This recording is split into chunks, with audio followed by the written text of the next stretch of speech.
जय बाबा स्वामी जय आत्मेश्वर। पुण्यात्मा अवतरण के हमारे इस ग्रंथ पठन के सत्र में मैं आप सबका पूर्ण हृदय से स्वागत करती हूँ। ग्रंथ पठन की शुरुआत हम गुरु आह्वान से करते हैं।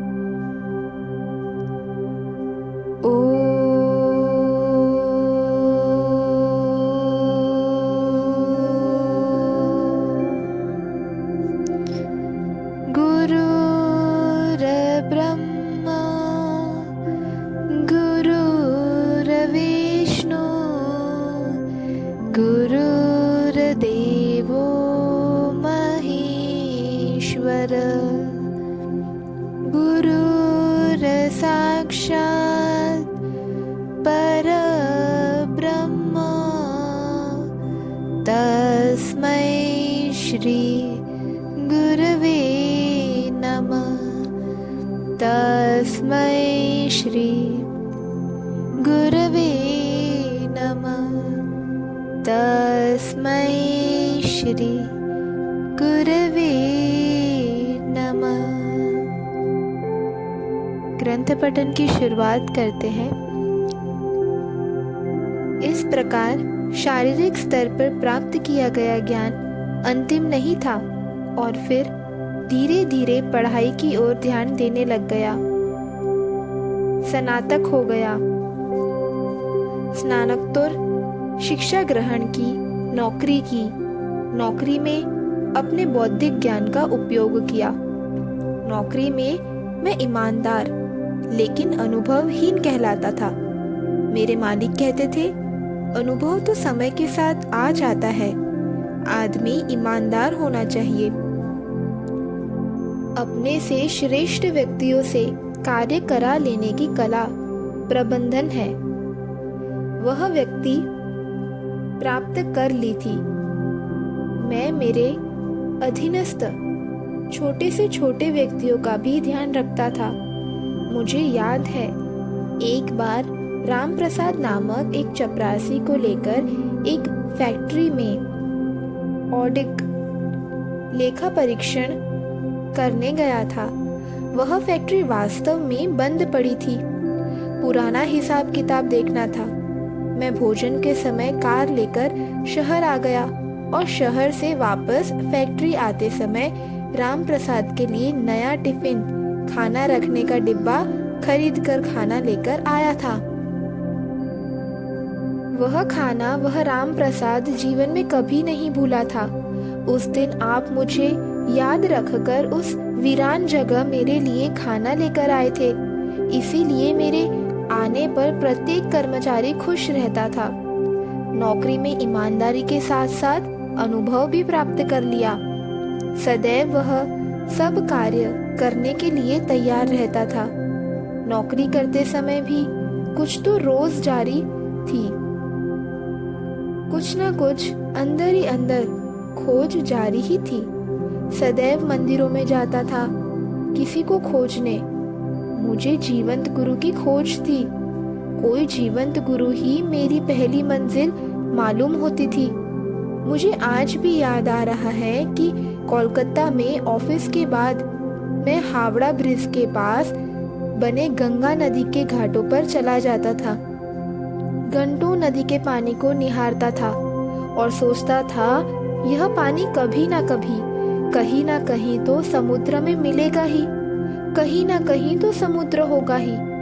मेरे जीवन में समुद्र रूपी गुरु कब आएंगे और उनके पास जाकर मैं शांत हो जाऊंगा। नदी के घाट पर एक बाबा धुनी लगाकर बैठते थे। उनके पास शाम के समय हमाल इकट्ठा होकर भजन गाते थे।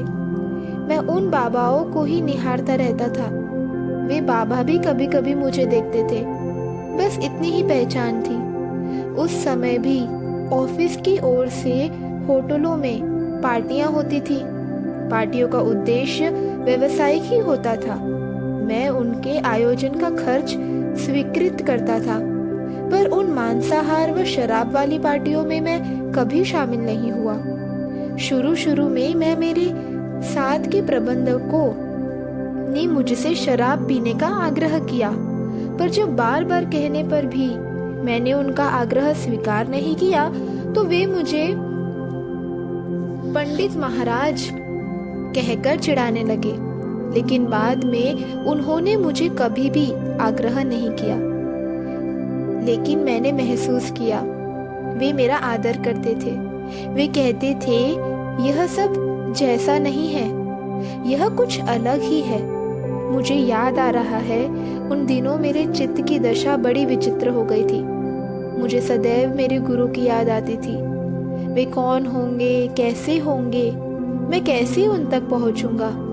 एक बार मैं दक्षिणेश्वर में श्री कृष्ण मंदिर के स्थान के पास बैठा सोच रहा था। आप भूतकाल के गुरु थे, पर आप मेरे किस काम के? मुझे अपने काल के गुरु चाहिए जो मुझे अनुभूति करा सके। काश मैं आपके जीवन काल में होता। आप कोई शरीर नहीं थे, शक्ति के माध्यम थे। आपके शरीर से शक्ति बहती थी। शक्ति तो शाश्वत होती है, वह आज भी होगी। आज शक्ति किस रूप में होगी? कौन सा शरीर उसका माध्यम बना होगा? कौन से माध्यम से शक्ति बह रही होगी? कौन सा शरीर होगा जो शारीरिक और मानसिक स्तर के सर्वोच्च शिखर को प्राप्त करके अपने आत्मिक स्तर पर पहुंचा होगा? कौन वह होगा जो शरीर से तो जीवित होगा, पर उसके जीने का उद्देश्य जीना न होगा? कौन होगा जिसकी जीने की आसक्ति भी समाप्त हो गई होगी? जीवन काल में ही जीवन की आसक्ति भी समाप्त हो जाना तो मोक्ष की स्थिति है, और जिसे मोक्ष की स्थिति प्राप्त हो जाए वह तो विश्व चेतना का माध्यम बन ही गया होगा। कौन होगा और मुझे कब मिलेगा? यह सब ध्यास, उत्कंठा, उत्सुकता मुझे लगी हुई थी। मैंने वहां बैठकर प्रार्थना की, ठाकुर जी मुझे मेरे गुरु से मिला दीजिए। मैं उस समय ऐसा महसूस कर रहा था मानो किसी मेले में एक बालक अपनी माँ से बिछड़ जाए और फिर वह बालक अपनी माँ से मिलने के लिए भटके। फिर आप उसे चॉकलेट दो, बिस्किट दो, सब कुछ नहीं लेगा। वह चिल्लाता रहेगा माँ, माँ और माँ। बस ऐसी ही कुछ मेरी भी स्थिति थी। मेरे जीवन में रस नहीं रह गया था। मेरी स्थिति पागलों जैसी हो गई थी। सब स्थानों पर गुरु को ही खोजता था। एक शाम तो मैं गंगा नदी के किनारे हमालों के भजन सुनते हुए बैठा था। वहां बैठे हुए साधु ने कहा, तेरा अब समय आ गया है, तू अब तारकेश्वर की यात्रा कर, तेरा आगे का मार्ग वहीं से खुलेगा। मैं दूसरे ही दिन कलकत्ता से तारकेश्वर चला गया। वहां कुछ नहीं, एक छोटा सा गांव था, एक छोटा सा शिव मंदिर था। वहां दर्शन किए और वापस आ गया। वहां जाकर ऐसा नहीं लगा कि कुछ मिला। एक सामान्य सा मंदिर था, सामान्य सा गांव था। वहां पर कोई भी नहीं मिला और न कुछ प्राप्त हुआ ऐसा लगा। कभी कभी लगता है कि हम इस दुनिया में आकर इतने जड़ हो गए जाते हैं कि कहीं अगर कुछ आत्मिक स्तर का मिले तो वह मिला, इसका एहसास ही हमें नहीं होता है। बस ऐसा ही कुछ वहां पर हुआ था। आध्यात्मिक अनुभूति अनुभव करने के लिए अति संवेदनशील होने की आवश्यकता होती है, और अति संवेदनशीलता अति सूक्ष्म चित्त होने पर ही प्राप्त होती है, और अति सूक्ष्म चित्त निर्विचारिता की स्थिति से प्राप्त होता है। मनुष्य भूतकाल भविष्य काल के निरर्थक विचार कर अपने चित्त को कमजोर करता रहता है, और इससे मनुष्य की संवेदन शक्ति कम होती जाती है। मैं वहां जाकर वापस कलकत्ता आ गया। बाद में भी मेरे दिन वैसे ही चल रहे थे। किन्हीं जीवंत गुरु से मिलने की तीव्र इच्छा हो रही थी, जो मेरे जीवन की खोज समाप्त कर दे। शिव बाबा के दर्शन होने के पहले का आखिरी साल बड़ा बेचैनी भरा व्यतीत हुआ था। यानी जीवन में पहले गुरु के दर्शन की प्यास खूब जगी, और बाद में ही बुझी थी। नदी के किनारे बैठे बैठे कब शाम हो गई इसका मुझे पता भी नहीं चला। अंधेरा होने आया था। मैंने गुरुदेव की कुटीर की ओर प्रस्थान किया और जब कुटीर तक पहुंचा तो काफी अंधेरा हो गया था। घना जंगल था और घने जंगल की आवाज सुनाई दे रही थी। कभी कभी लगता था जंगल में भी एक शांत मधुर संगीत बजता रहता था। वह सुनने के लिए मुंह सदैव बंद व कान सदैव खुले होने चाहिए तथा अपने चलने से किसी भी प्रकार की आवाज नहीं होनी चाहिए और जंगल की शांति मेरे चलने से भंग न हो, इसका ध्यान रखते हुए मैं गुरुदेव की कुटीर में पहुंचा था। कान उस जंगल के संगीत पर लगाने से कानों की संवेदनशीलता बढ़ जाती थी और छोटी छोटी दूर दूर की आवाजें भी सुनाई आती थी। गुरुदेव अधिकतर समय ध्यान ही करते रहते थे। बहुत कम समय वे ध्यान के बाहर आकर मिलते थे, लेकिन दोनों स्थितियों में वे मिलते ही थे। ध्यान की अवस्था में सूक्ष्म चित्त के द्वारा मिलते थे। उनके शरीर में एक जबरदस्त आकर्षण था। एक बार देखा तो सदैव ही देखते रहने की इच्छा होती थी। उनका शरीर खूब सुंदर और सुडौल था। ऐसा नहीं था, उनकी आत्मा बड़ी सुंदर और आकर्षक थी। सालों ध्यान करते करते शरीर कमजोर हो गया था, पर आत्मा शुद्ध व पवित्र हो गई थी।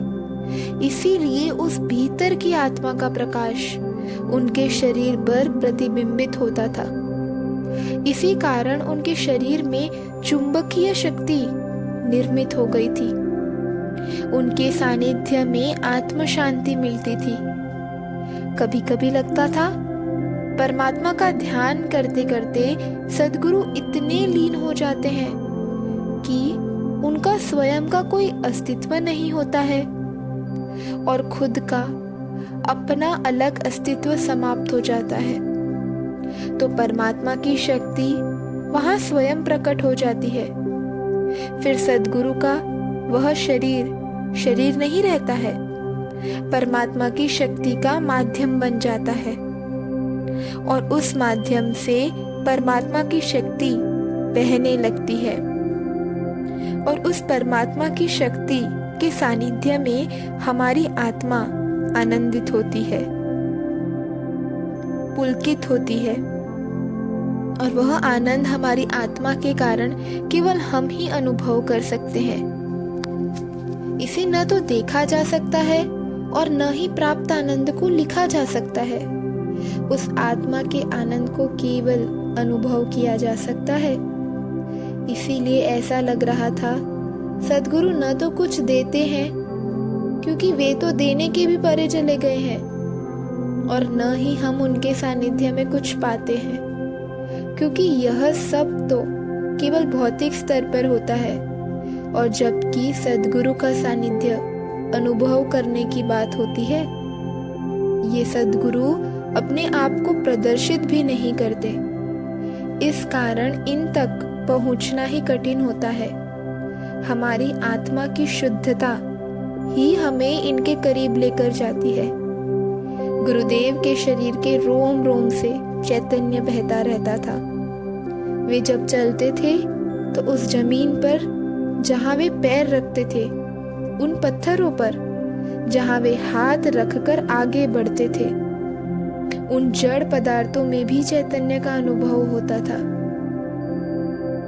बस अनुभव करो कि गुरुदेव का चैतन्य कितना ज्यादा उन जंगलों में फैला हुआ था। यह सब क्षणिक सानिध्य का ही चमत्कार था। कभी कभी लगता है कि परमात्मा सबको अवसर प्रदान करता है। कोई उस परमात्मा के चैतन्य को पकड़ पाता है तो कोई नहीं। चैतन्य के बरसते समय हमारा चित्त कहाँ है, उसी पर सब निर्भर होता है। एक दिन सुबह सुबह गुरुदेव ध्यान में से जागे और मुझे साथ लेकर स्नान के लिए नदी की ओर चल दिए। वे आगे आगे चल रहे थे और मैं पीछे पीछे। मैं उनके पीछे चलते हुए सदैव ध्यान रखता था कि जिस जगह गुरुदेव ने अपने पैर रखे हैं उस स्थान पर मेरा पैर कभी न पड़े, क्योंकि जहाँ पर गुरुदेव ने पैर रखे हैं वह माटी ही चैतन्यमय हो गई थी। वह रज मेरे लिए माथे पर लगाने के योग्य हो गई है, तो मैं भला उस माटी पर पैर कैसे रख सकता था। उन पवित्र स्थानों को वंदन करते हुए मैं उनके पीछे पीछे खींचा चला जा रहा था। मेरा सारा ध्यान उन स्थानों पर ही था जहाँ पर गुरुदेव अपने पैर रखते, और थोड़े अभ्यास के बाद इस प्रकार से उनके पीछे पीछे चलना संभव हो गया। हम दोनों ने नदी के साथ में ही स्नान किया। मैंने तो किनारे पर ही रहकर स्नान किया, लेकिन गुरुदेव ने गहरे पानी में जाकर स्नान किया। नदी के किनारे छोटे छोटे केकड़े भी घूम रहे थे। शायद अभी हाल में ही उन्होंने जन्म लिया था। वे सब पानी की ओर ही जा रहे थे। गुरुदेव स्नान करने के बाद हमारी पहाड़ी के सामने वाली पहाड़ी की ओर चल दिए। वे वहां क्यों जा रहे हैं यह पूछने की मुझ में हिम्मत नहीं थी। मैं भी उनके पीछे पीछे पहाड़ी की ओर चल दिया। रास्ता था ही नहीं। पत्थर हटाकर और झाड़ियां हटाकर पहाड़ की ऊंचाई की ओर चलना पड़ रहा था, यानी रास्ता बनाना पड़ रहा था। लेकिन जैसे जैसे ऊपर की ओर जा रहे थे मेरा चलना कठिन हो रहा था। एक तो ऊंचाई बढ़ रही थी और दूसरा मैं बार बार ध्यान में जाने लग गया था। इतना चैतन्य सारे पहाड़ पर महसूस हो रहा था। अब हम काफी ऊपर आ गए थे। ऊपर से नदी का दृश्य बहुत अच्छा लग रहा था। सामने वाले पहाड़ को भी देखा जा सकता था। वह इस पहाड़ से काफी छोटा था। उस छोटे पहाड़ पर ही गुरुदेव का कुटीर था, लेकिन इतना घना जंगल था कि कुटीर कहीं भी दिखाई नहीं दे रहा था। हम काफी ऊपर तक आ गए थे, लेकिन इतने अधिक समय से हम चल रहे थे यह पता भी नहीं चला। लेकिन अब सूर्यास्त होने वाला था, यानी हम दिन भर चलकर इस पहाड़ पर पहुंचे थे। पहाड़ी पर चलने का रास्ता ही नहीं था। बार बार रास्ता बनाकर आगे बढ़ना पड़ रहा था। रास्ते में बड़े सुंदर पक्षियों के घोंसले मिले थे। शाम होने के कारण सब पक्षी अपने घोंसलों की ओर वापस आ रहे थे। शाम होते होते हम उस पहाड़ी के उच्च शिखर तक पहुंचने में सफल हो गए थे। उच्च शिखर पर जाकर मैंने देखा तो ओटले के समान सपाट एक बहुत बड़ी शिला थी। उस शिला पर जाकर गुरुदेव बैठ गए और मुझे भी पास में बैठने का संकेत किया, और मैं भी बैठ गया।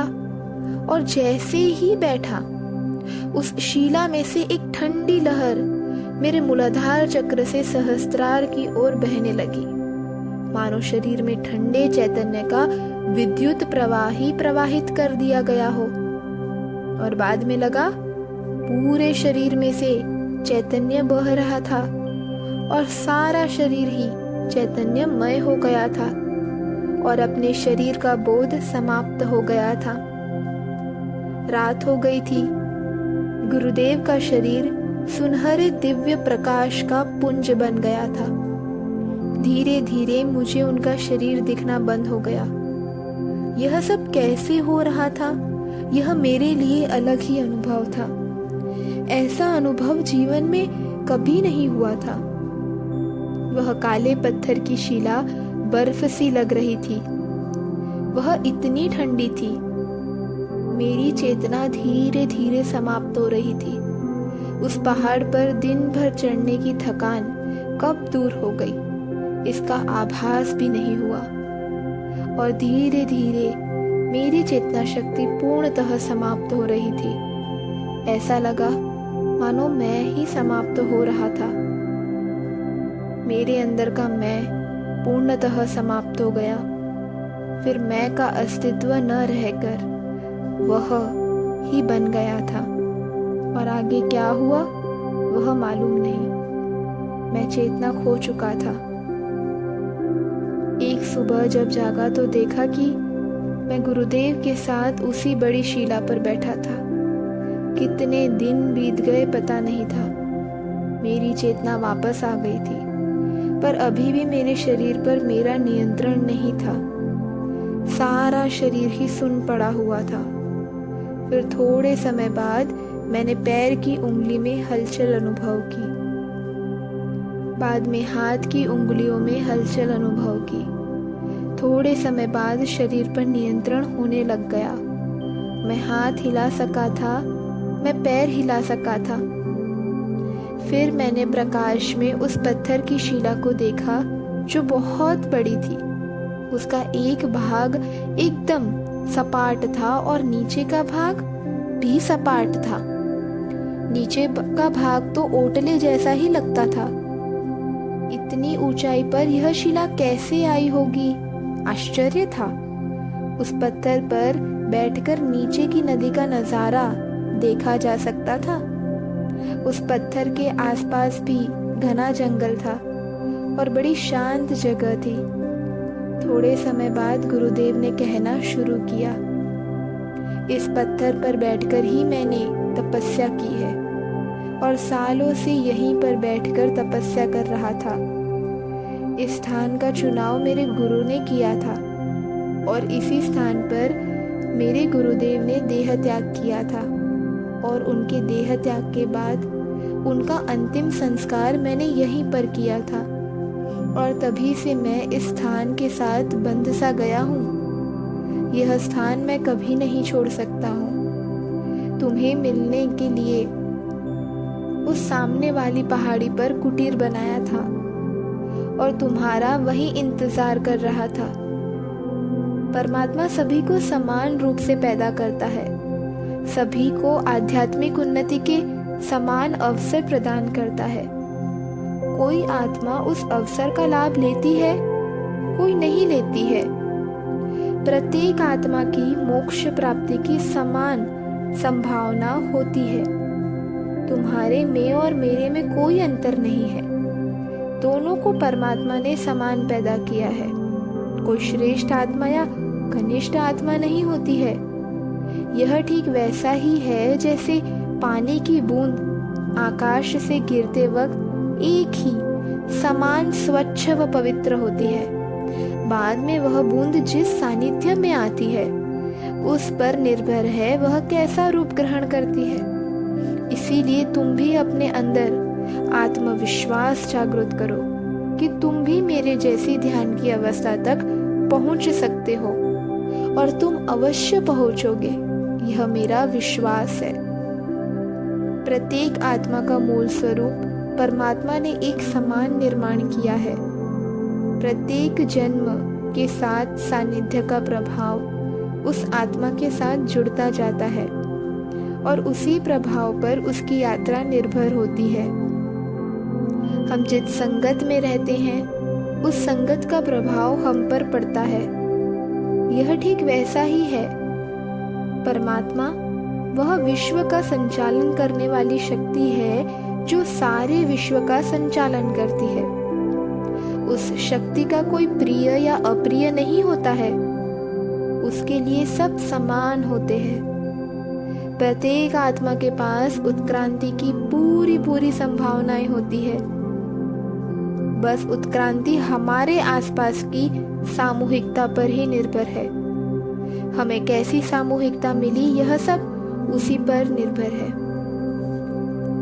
आज से वर्षों पहले इसी शिला पर बैठकर यही ज्ञान मुझे मेरे गुरुदेव ने दिया था, और इसी ज्ञान के कारण मुझ में आत्मविश्वास जागा कि मैं भी एक दिन अपने गुरु जैसा बन सकता हूँ। आज मैं भी इस ज्ञान को तुम्हें इसीलिए दे रहा हूँ कि तुम्हारा भी आत्मविश्वास जगे कि तुम भी मेरे जैसे बन सकते हो।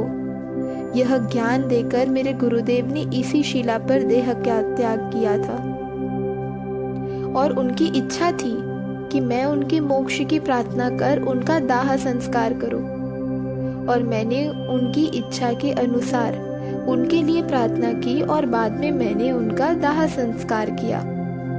मेरी भी इच्छा है मैं जब देह त्याग करूं तो इसी शिला पर मेरा दाह संस्कार हो और तुम ही मेरे लिए प्रार्थना कर मेरा दाह संस्कार करो।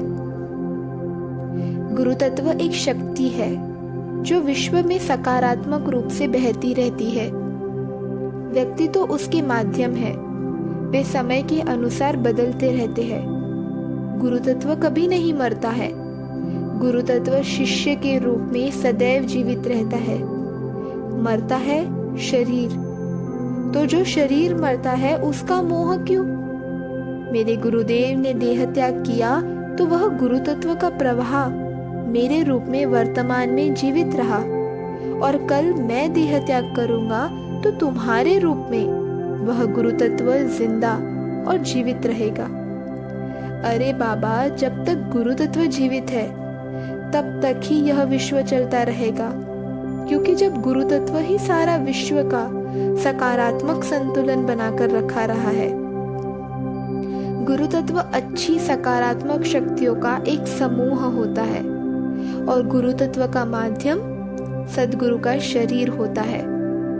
इसीलिए गुरु तत्व को पकड़ना कठिन है, पर सद्गुरु के शरीर को पकड़ना आसान है। सद्गुरु के शरीर को पकड़ने से मेरा आशय वास्तव में उनके शरीर को पकड़ने से नहीं है, उस शरीर के आसपास बने आभामंडल को चित्त से पकड़ने से है। वह केवल उनके नाम स्मरण से ही संभव है। हम सद्गुरु का नाम स्मरण भी करेंगे तो भी हम उनकी गुरु तत्व की शक्तियों की सामूहिक शक्ति को प्राप्त करेंगे।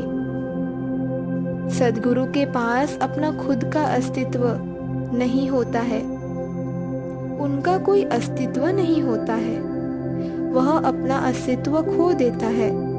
इसीलिए वह गुरु तत्व का माध्यम बनता है। गुरु तत्व सकारात्मक सामूहिक शक्तियों का प्रवाह होता है।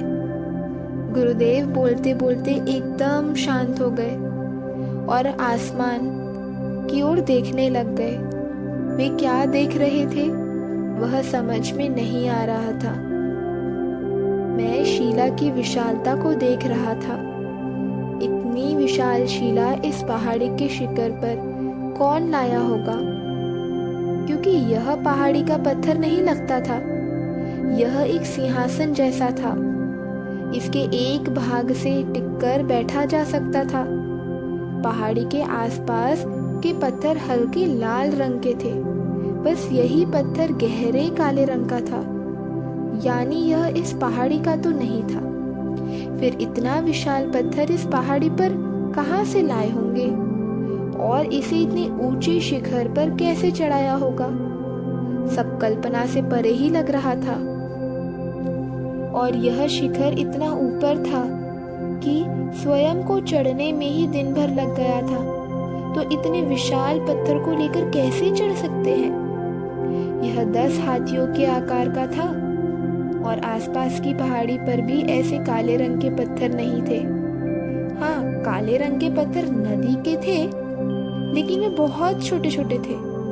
मैं सब तरीकों से सोच रहा था, पर इतना विशाल पत्थर इतने ऊंचे शिखर पर कैसे रखा गया, यह अंत तक नहीं समझ पाया था। मेरे गुरुदेव मेरी उलझन को पहचान गए। उन्होंने कहा, पत्थर मेरे गुरुओं के गुरुओं ने अपने शिष्यों के लिए मंत्र शक्ति से इस शिखर पर चढ़ाया था। मंत्र केवल शब्दों का समूह नहीं है, वह गुरु शक्तियों का समूह होता है। मंत्र में बड़ी शक्ति होती है, सद्गुरु के शब्दों में बड़ी शक्ति होती है। जय बाबा स्वामी, जय आत्मेश्वर। अब हम सब मिलकर कुछ देर ध्यान में जाएंगे।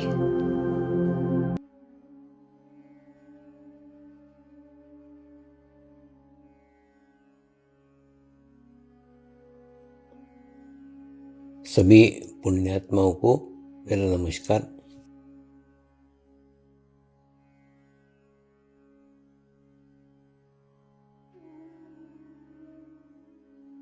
गुरुर्ब्रह्मा गुरुर्विष्णु गुरुर्देवो महेश्वरा, गुरु साक्षात परब्रह्म तस्मै श्री गुरुवे नमः।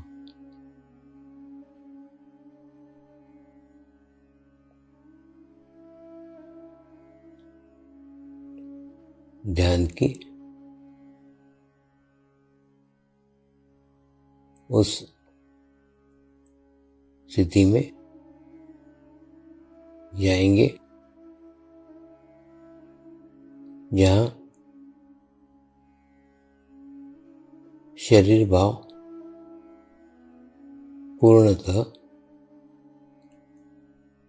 समाप्त हो जाता है।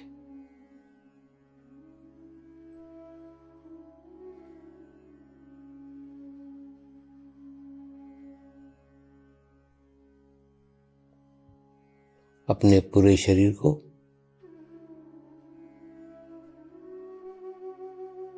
पूर्णतः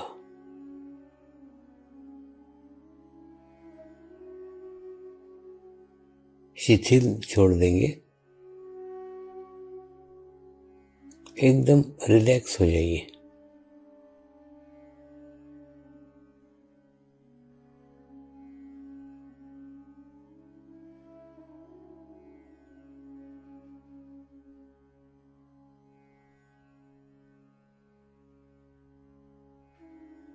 मेरे साथ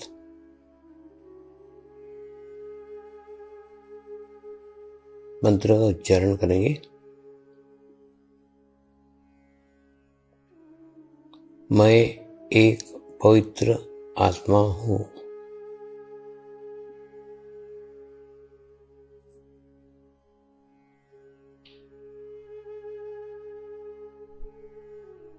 मैं एक शुद्ध आत्मा हूँ।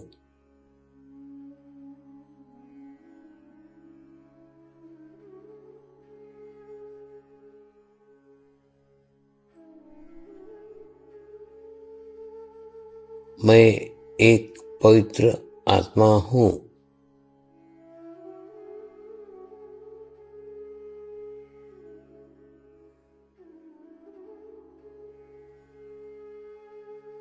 मैं एक शुद्ध आत्मा हूँ।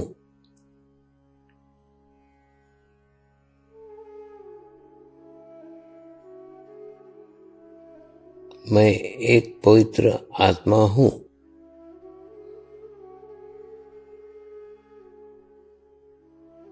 मैं एक शुद्ध आत्मा हूँ।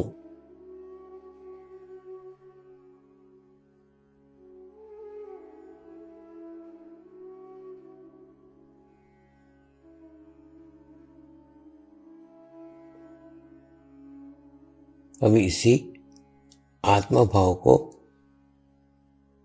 बनाए रखते हुए गुरु मंत्र का उच्चारण करेंगे।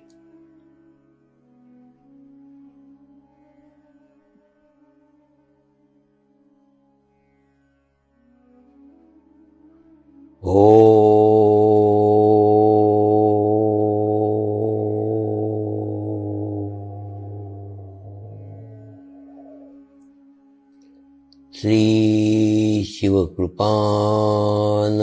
स्वामी नमो नमः।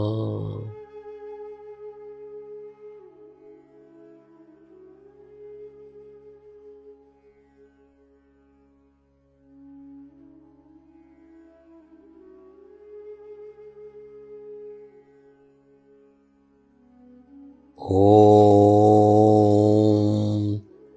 श्री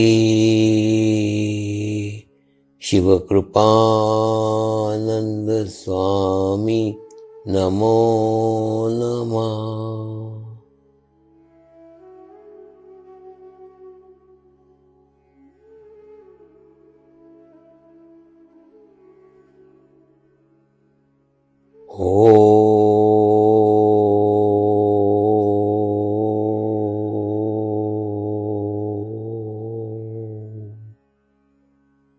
श्री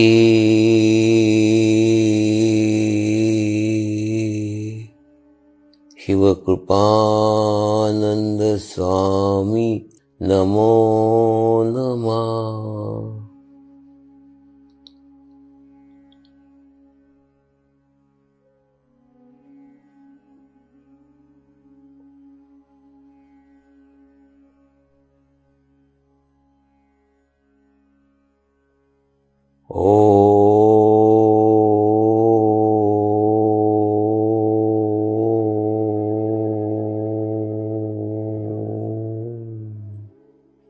श्री शिवकृपानंद स्वामी नमो नमः।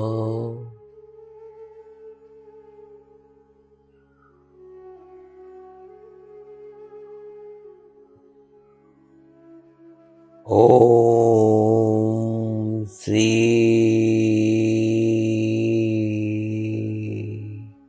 शिवकृपानंद स्वामी नमो नमः।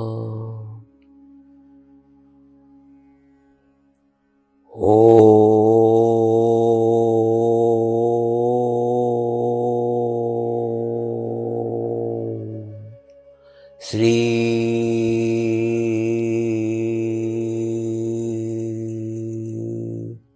शिवकृपानंद स्वामी नमो नमः।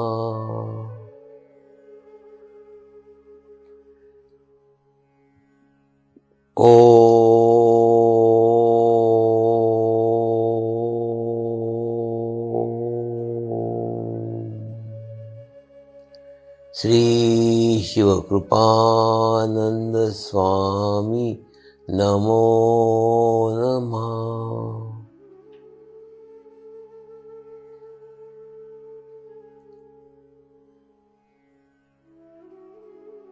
ओम श्री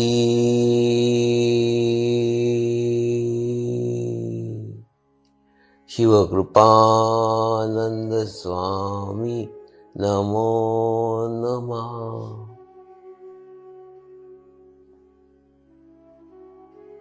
ओम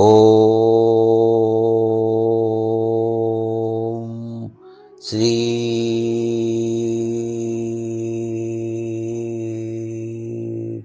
शिवकृपानंद स्वामी नमो नमः।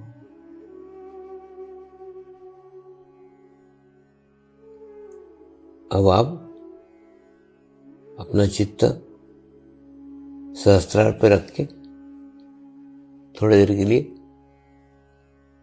ध्यान में जाएंगे।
अब हम प्रार्थना करेंगे